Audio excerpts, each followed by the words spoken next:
কিয়ামতের দিন 1999 জন জাহান্নামে যাবে, কি বলছে একবার শুনে যান। কিয়ামতের মাঠে 1999 জন মানুষকে আল্লাহ পাক জাহান্নামে দেবে। দেখে নিন, কিয়ামতের দিন 1999টা মানুষকে আল্লাহ পাক জাহান্নামে দেবে। দেখে নিন, নাউযুবিল্লাহ। আর 1% মানুষ জান্নাতে যাবে। এই কথা শোনার সাথে সাথে সাহাবায়ে কেরাম রাদিয়াল্লাহু আনহুম ভয়ে কাঁপতে শুরু করলেন। নবী সাল্লাল্লাহু আলাইহি ওয়াসাল্লাম বললেন, তোমরা দুশ্চিন্তা করো না, কারণ জান্নাতীদের মধ্যে আমার উম্মতের সংখ্যাই হবে সবচেয়ে বেশি।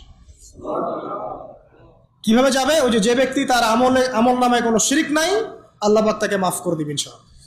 আল্লাহ পাক বলেছেন, যত বড়ই পাপ করুক না কেন আল্লাহ পাক যে কোনো পাপ মাফ করতে পারেন যদি আমল নামায় শিরক না থাকে।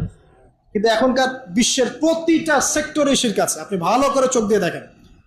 ও পড়াশোনাতেও শিরক আছে, লেখাপড়ার মধ্যেও শিরকি আকীদা ঢুকিয়ে দেওয়া হয়েছে। অর্থনীতি, ওগুলো পলিটিক্স টলিক্স তো বাদ, ওগুলো তো আগেই শেষ।